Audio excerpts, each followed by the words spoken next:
Hello everyone. Today we will start the last part of chapter number 1 class 10 resources and development.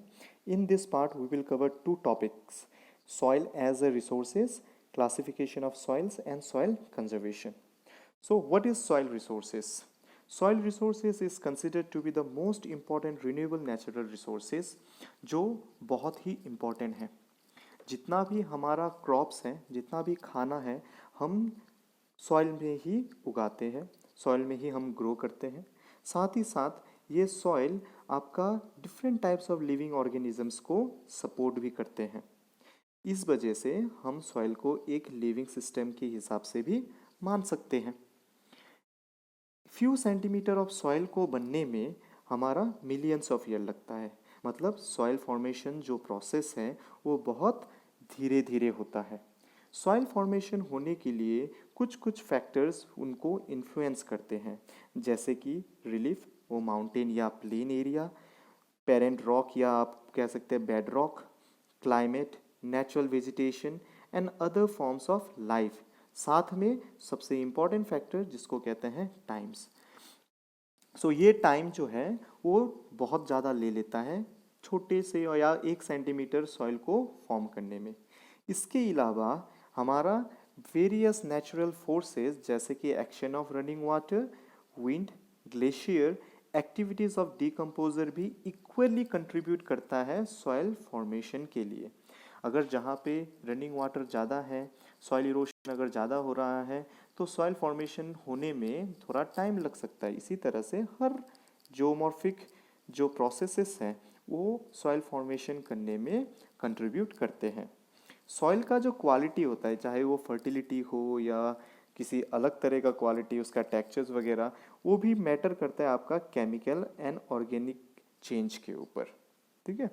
So soil में दो चीज़ consist होता है. एक होता है आपका organic, that is humus, and inorganic materials, that is your chemicals, may be phosphorus हो गया, लाइम हो गया. सो ये सब मिलके एक सॉइल का क्वालिटी डिटरमाइन करता है कि सॉइल कैसा है. अब हम पढ़ेंगे सॉइल का classification. India is consist of varied relief features, landform, climatic relief and vegetation types. और ये सारे के सारे एक अच्छा सॉइल बनाने के लिए कंट्रीब्यूट करता है, क्योंकि हर रिलीफ फीचर एक जैसा नहीं है, हर क्लाइमेट एक जैसा नहीं है. इस वजह से इंडिया में भी अलग अलग तरह का सॉइल पाया जाता है. इस चैप्टर में हम सॉइल का क्लासिफिकेशन कुछ फैक्टर को बेस करके किया गया है, जैसे कि सॉइल फॉर्मेशन के मान के उसका कलर, टेक्सचर हो गया या थिकनेस हो गया, as, chemical and physical property को ध्यान में रखते हुए हमने सॉइल को 6 भाग में डिवाइड किया गया है. एक होता है alluvial soil, black soil, red and yellow soil, laterite soil, arid soil and forest soil. अब सबसे पहले हम लोग एलुवियल सॉइल के बारे में पढ़ेंगे. एलुवियल सॉइल को माना जाता है कि इंडिया में सबसे ज़्यादा, that is around 40% of its geographical area is covered by alluvial soil. ठीक है. और ये वाइडली स्प्रेड है. ये मेनली हमारे रिवर बैंक में या रिवर वैली में पाया जाता है, जैसे कि आपका इंदस, गंगा एंड ब्रह्मपुत्र. इन तीनों वैली में आपका पाया जाता है. साथ साथ कुछ portion is also extended to Rajasthan as well as Gujarat area. Okay. Alluvial soil हमारे ईस्टर्न कोस्टल डेल्टा एरिया में भी पाया जाता है. वो है आपका महानदी, गोदावरी, कृष्णा, कावेरी डेल्टा जो है, इसमें भी हमारा एलुवियल सॉइल पाया जाता है. एलुवियल सॉइल को 2 भागों में डिवाइड किया गया है उसका एज को लेके. एक को कहते हैं आपका भांगर जो ओल्ड एलुवियल सॉइल है, और एक को कहते हैं आपका खादर जो कि न्यू एलुवियल सॉइल है. जो न्यू एलुवियल सॉइल है वो ज़्यादा फर्टाइल है, ओल्ड एलुवियल सॉइल कम फर्टाइल होता है. सपोज मान लेते ये नदी है, नदी के जो किनारे होते हैं जो एक्चुअली फ्लड प्लेन कहते हैं, इस एरिया में हमें alluvial, new alluvial soil that is khadar soil मिलता है. और नदी से दूर जैसे जाते रहेंगे तो हमें वो भांगर सॉइल मिलेगा. ठीक है. एलुवियल सॉइल हमारा मोस्टली कुछ केमिकल ज़्यादा कंटेन रहता है, जैसे कि वो पोटास हो गया, फॉस्फेरिक एसिड हो गया एंड लाइम हो गया. और ये जो केमिकल कंटेंट है वो एक आइडियल कंडीशन होता है आपका शुगर केन को ग्रो करने के लिए, paddy, wheat and other cereals as well as pulses को ग्रो करने के लिए, जो कि ये फर्टाइल प्लेन बहुत ज़्यादा यूज़ होता है एग्रीकल्चर पर्पस के लिए। इसी वजह से इस फर्टाइल प्लेन में वर्ल्ड का हाईएस्ट डेंसिटी ऑफ पॉपुलेशन भी पाया जाता है। ठीक है, किसी किसी जगह पे जहाँ पर एलुवियल सॉइल है लेकिन वो ड्रायर एरिया है, उसमें एल्काइन लेवल ज़्यादा होता है और प्रॉपर ट्रीटमेंट जैसे कि फर्टिलाइजर या इरिगेशन फैसिलिटी यूज़ करने के बाद ये सॉइल पे हम खेती कर सकते हैं। ओके, अब हम लोग स्टार्ट करेंगे ब्लैक सॉइल। ब्लैक सॉइल को हम लोग रेगुर सॉइल या ब्लैक कॉटन सॉइल भी कह सकते हैं। ब्लैक सॉइल फॉर्मेशन के लिए दो फैक्टर बहुत इंपॉर्टेंट हैं, एक होता है क्लाइमेटिक कंडीशन, दूसरा उसका पेरेंट रॉक। ब्लैक सॉइल असल में इग्नियस बसाल्ट रॉक से बना। जब बसाल्ट रॉक डिकम्पोज हो गया और वो सॉइल में कन्वर्ट हो गया, तब ये ब्लैक सॉइल बना। बसाल्ट भी ब्लैक कलर का होता है, इसी वजह से उससे जो सॉइल बना इसका कलर भी ब्लैक हो गया। ये आपका स्पेशली पेनिनसुला प्लेटू में पाया जाता है। This is found in the states of Maharashtra, Gujarat के सौराष्ट्र एरिया में, मध्य प्रदेश के Malwa as well as Madhya Pradesh के कुछ मेजर पार्ट में, छत्तीसगढ़ में भी थोड़ा पोर्शन ये कवर कर रहा है, और साउथ के तरफ ये Godavari as well as Krishna valley area में भी पाया जाता है। इस सॉइल का जो फिजिकल कंपोजिशन है वो आपका क्ले मटेरियल है जो बहुत फाइन है। क्ले मटेरियल का खासियत ये होता है कि वो बहुत देर तक मॉइस्चर्स को होल्ड करके रख सकता है। This type of soils are very rich in calcium carbonate, magnesium, potash and lime, लेकिन वो लोग डेफिसिट होता है आपका फॉस्फोरिक कंटेंट में। इस सॉइल का एक खासियत ये है कि ये सॉइल में डीप क्रैक डेवलप्ड हो जाता है जब वो ड्राई होता है, जब उसका वेदर हॉट कंडीशन होता है, और ये चीज़ उस सॉइल के लिए अच्छा होता है क्योंकि ये आपका एरेशन क्रिएट करता है। एरेशन क्या होता है? एरेशन क्या होगा, जब ये सॉइल में अपने आप क्रैक डेवलप्ड हो जाएगा, तब जो हमारा गैसेस जो नेसेसरी होता है बैक्टीरिया के लिए या हमारा सॉइल के फर्टिलिटी को बढ़ाने के लिए, जैसे नाइट्रोजन हो गया, ऑक्सीजन हो गया, वो इजीली अंदर तक जा सकता है और वो थोड़ा सा फर्टिलिटी को बढ़ाने के लिए हमें क्या करता है, हेल्प करता है, और ये नेचुरली होता है। ठीक है, ये तो हो गया आपका जब आपका क्लाइमेटिक कंडीशन हॉट या थोड़ा ड्राई रहता है। लेकिन जब ये वेट, जब बारिश होता है तो ये बहुत ज़्यादा स्टिकी हो जाता है, वेट हो जाता है, और इसको खेती करने के लिए, प्लाउ करने के लिए थोड़ा प्रॉब्लम होता है। इसी वजह से जैसे ही बारिश आता है उसको जल्दी से जुताई में लग जाते हैं, या तो प्री मानसून पीरियड में ये जुताई करना शुरू कर देते हैं ताकि जुताई करते समय ज़्यादा प्रॉब्लम ना हो। ठीक है, अब नेक्स्ट सॉइल हम पढ़ेंगे red and yellow soil. Red and yellow soil आपका क्रिस्टलाइन इग्नियस रॉक के से बनता है। जब ये इग्नियस रॉक डिकम्पोज हो जाता है तब रेड सॉइल बनता है। असल में जिस इग्नियस रॉक में आयरन कंटेन है और उस आयरन का जब डिफ्यूशन हो जाता है, रिएक्शन हो जाता है वाटर के साथ, उसका कलर रेड हो जाता है। जैसे लोहे में रस्टिंग होने से लाल कलर का हो जाता है, उसी तरह रॉक में क्या रहता है, आपका लोहा है। अब ये लोहा रॉक के साथ क्या हो जाएगा, डिकम्पोज हो जाएगा, फाइन हो जाएगा और वो सॉइल में कन्वर्ट हो जाएगा।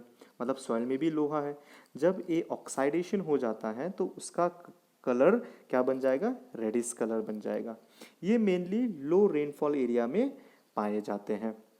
अगर आप मैप को देखेंगे तो आप देख सकते हैं ये बहुत ज़्यादा एरिया को भी कवर किया गया है, eastern and southern Deccan part को। जैसे कि ईस्टर्न के पार्ट में ये उड़ीसा एरिया हो गया, छत्तीसगढ़ झारखंड एरिया हो गया, ठीक है। और आपका साउदर्न पार्ट में देख सकते हैं केरला, तमिलनाडु हो गया, इवन आंध्र प्रदेश का भी कुछ पार्ट इन्होंने कवर किया गया है, तमिलनाडु का भी पार्ट कवर किया गया है। वेस्टर्न घाट में एक छोटा पेडीमॉन्ट जोन है जहाँ पर ये सॉइल डिस्ट्रीब्यूट है या पाया जाता है, ठीक है। अब इसका जो कलर है वो येलो तब बन जाता है जब ज़्यादा लीचिंग हो जाता है, ज़्यादा पानी जब ऐड हो जाएगा, जब हाइड्रेट हो जाएगा तो इसका कलर येलो बन जाएगा। ये सॉइल भी एग्रीकल्चर के लायक है अगर इसको प्रॉपर हमने फर्टिलाइजर दिया या प्रॉपर इरिगेशन हमने अगर प्रोवाइड किया तो इसको हम लोग खेती के लिए भी यूज़ कर सकते हैं। ओके, अब नेक्स्ट बात करते हैं हम लोग लेटराइट सॉइल। लेटराइट सॉइल आपका जो वर्ड है वो डिराइव किया था लैटिन वर्ड से, ठीक है, जिसका मतलब है आपका ब्रिक।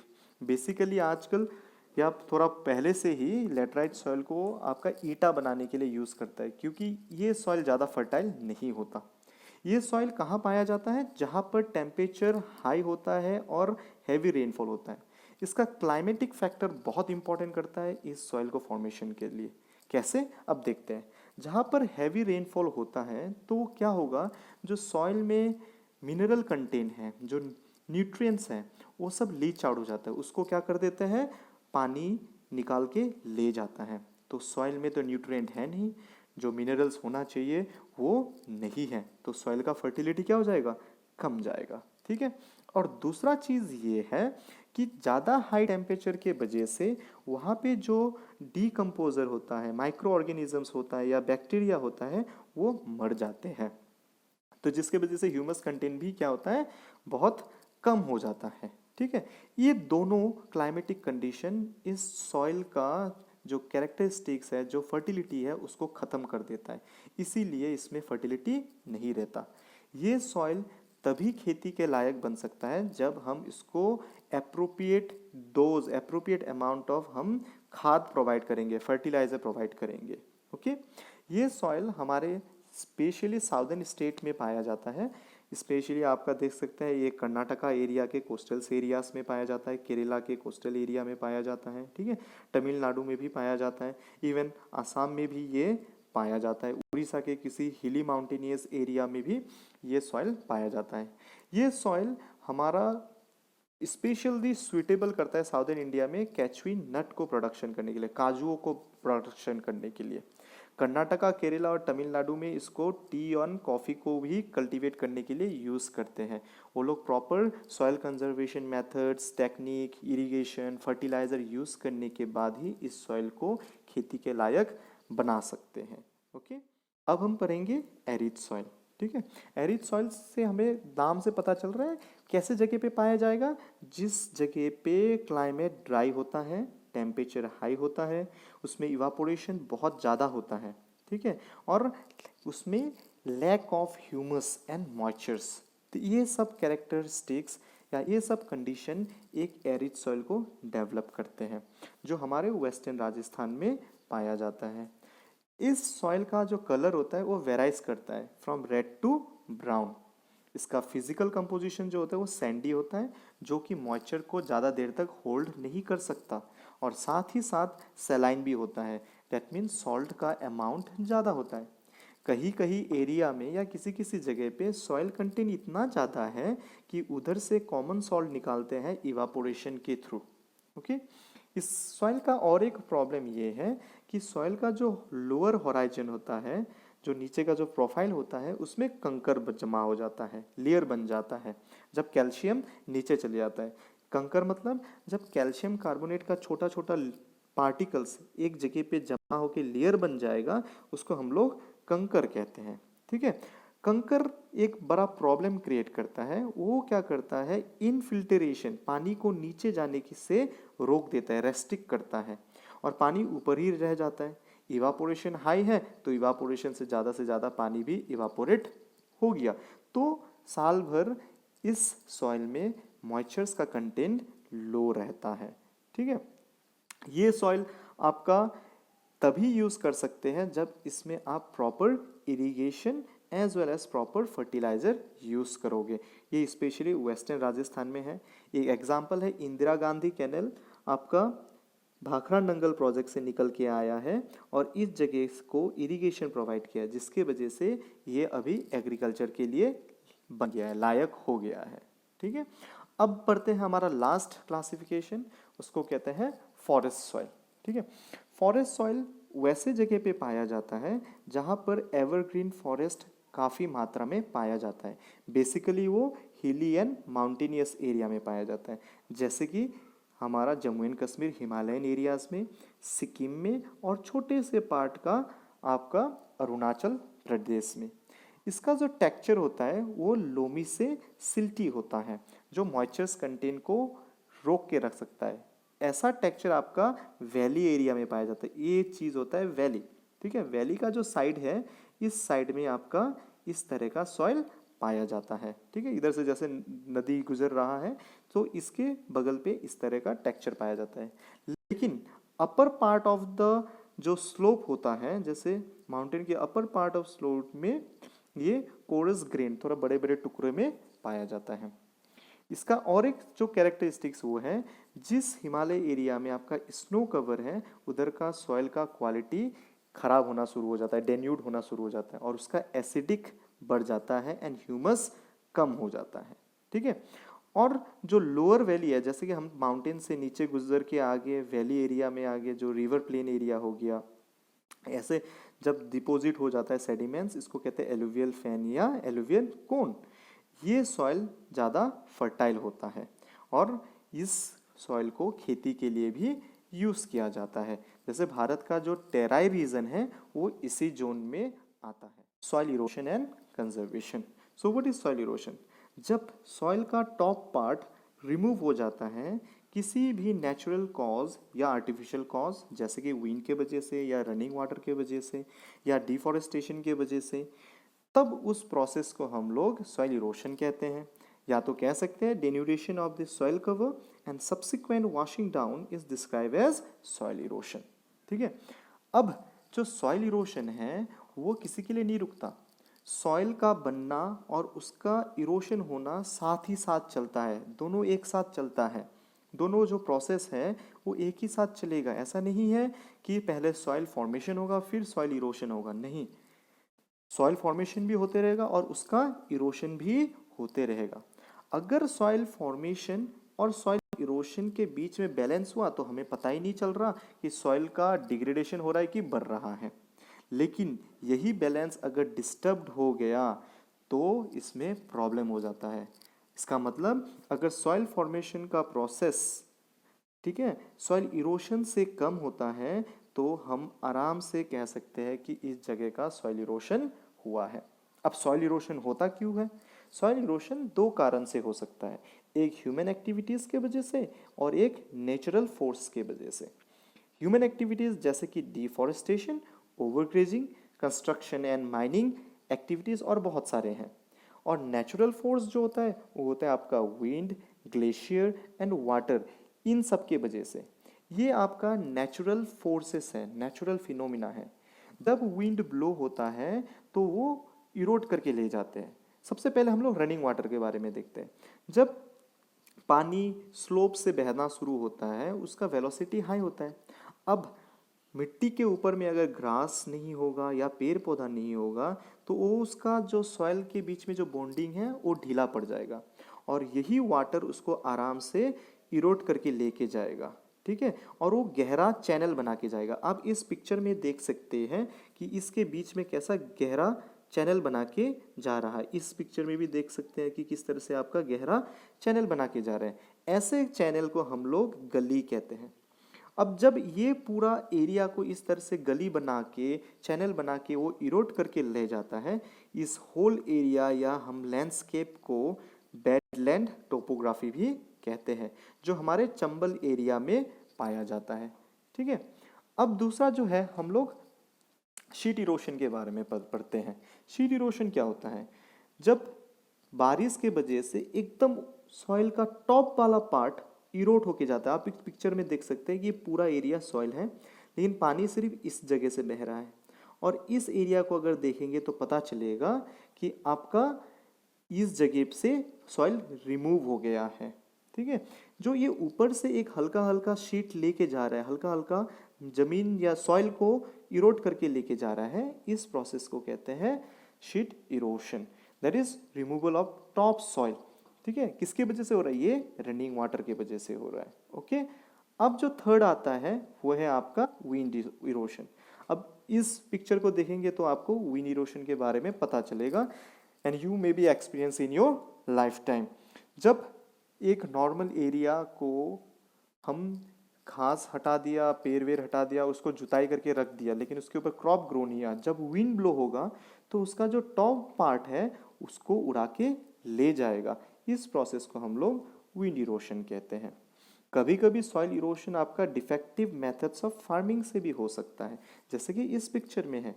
बहुत सारे माउंटेनियस एरिया में हम लोग शिफ्टिंग कल्टीवेशन करते हैं, जो कि सॉइल इरोशन के लिए सबसे खराब माना जाता है। जब हम रॉन्ग मेथड प्लाउइंग करेंगे, आप देख सकते हैं इस जगह से कम्प्लीटली वेजिटेशन तो हट गया, लेकिन साथ ही साथ इन्होंने इरोशन को भी एग्रीवेट किया, इरोशन को भी जल्दी से बढ़ाना शुरू कर दिया।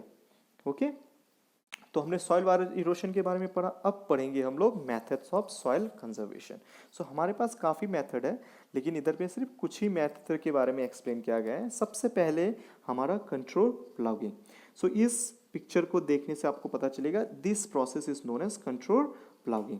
कंट्रोल प्लाउइंग क्या करता है कि आपका जो सीधा फ्लो होता है, जैसे कि आपने स्ट्रेट अगर इरिगेशन मतलब खेती किया, पानी इस जगह को अगर तोड़ के चले जाएगा, ओके, तो ये इजीली इस पोर्शन को इरोड भी कर लेगा। लेकिन कंट्रोल प्लाउइंग अगर करेंगे तो इसका जो इरोशन कैपेसिटी है वो कम जाता है, क्योंकि इसका वेलोसिटी कंट्रोल प्लाउइंग क्या कर देगा, कमा देगा। ओके, अब नेक्स्ट आता है आपका terrace farming. So this is picture of terrace farming, जो पहाड़ एरिया में होता है। पहले पिक्चर में देखा था कि पहाड़ एरिया में टेरेस फार्मिंग नहीं किया, इसी वजह से इरोशन होना शुरू हो गया। तो इरोशन को हमको रोकने के लिए हमें क्या करना पड़ेगा, टेरेस फार्मिंग या स्टेप फार्मिंग भी कहते हैं। इससे सॉइल इरोशन कम जाता है। Okay, strip cropping. अब स्ट्रिप क्रॉपिंग एक नया मेथड है। इसमें क्या करते हैं, एक ही खेत में 2 या 3 क्रॉप ग्रो करते हैं। सपोज हम जब खेती करते हैं तो क्या करते हैं, हम लोग लाइन में या रो या कॉलम में हम लोग खेती करते हैं। चलो हमने ये रो या कॉलम में खेती कर दिया, लेकिन ये जो बीच का जो प्लेस है, ओके, जो बीच का जो ये प्लेस है इसमें कुछ नहीं है। तो जब विंड ब्लो होता है या आपका पानी फ्लो होता है तो इस जगह को वो लोग रिमूव करके ले जाते हैं। तो इस पोर्शन को रोकने के लिए, इस सॉइल इरोशन को रोकने के लिए हमने क्या किया, इनके बीच में भी हमने दूसरा तरह का क्रॉप ग्रो कर दिया, ताकि हम विंड इरोशन या वाटर इरोशन को इससे रोक सके। क्लियर। अब आता है आपका fourth part, that is shelter belt. Okay, अब शेल्टर बेल्ट में क्या होगा कि हम अपने लैंड को ट्रीज से कवर, लाइन से कवर कर देंगे। ठीक है, हम लोग पेड़ उगा देंगे, साइड साइड में पेड़ उगा देंगे। ये क्या करेगा, विंड वेलोसिटी को रोक लेगा। ठीक है, जो विंड बहुत तेजी से आ रहा, अगर इधर पेड़ नहीं होता तो वही विंड जमीन में लग के सॉइल को रिमूव करके ले जाता। लेकिन इस पेड़ के वजह से अब क्या हो रहा है, इस पेड़ के वजह से इन्होंने इसका विंड का जो वेलोसिटी है उसको क्या कर दिया, रुका दिया, और इन्होंने विंड इरोशन को स्टॉप कर दिया। ओके, जो लास्ट पार्ट है वो चेक ऑन ओवर ग्रेजिंग। ठीक है, ओवर ग्रेजिंग से किस तरह से हम लोग सॉइल को बचा सकते हैं। इस पिक्चर में आप देख सकते हैं, इसको कहते हैं स्प्लैश इरोशन। ठीक है, ओवर ग्रेजिंग से क्या होगा, इस लैंड के ऊपर में जितना भी घास था उसको तो इन्होंने खा दिया कंप्लीटली। पहले जब घास होता था तो बारिश का जब बूंद गिरते थे वो डायरेक्ट सॉइल पे नहीं गिरता था, तो उस जगह स्प्लैश इरोशन नहीं होता था। लेकिन जब ग्रेजिंग ओवर होना शुरू हो गया, पूरा घास गायब हो गया, पूरा घास को खा लिया गया, now this soil is directly expose to the rain. Okay, और रेन ड्रॉप बड़ा बड़ा हो या छोटा छोटा हो, जैसे ही सॉइल में वो गिरता है, they are started to remove the soil and lead to splash erosion. तो इसीलिए अगर हम ओवर ग्रेजिंग को भी चेक करेंगे तो हम सॉइल कंजर्वेशन कर सकते हैं। ठीक है, फर्स्ट पार्ट, सेकेंड पार्ट और थर्ड पार्ट का लिंक डिस्क्रिप्शन में दिया रहेगा। पूरा चैप्टर खत्म हो गया है। कुछ भी डाउट है तो कमेंट सेक्शन में बोल सकते हैं, या तो ईमेल आईडी डिस्क्रिप्शन में दिया रहेगा, आप उसमें भी पूछ सकते हैं। Thank you.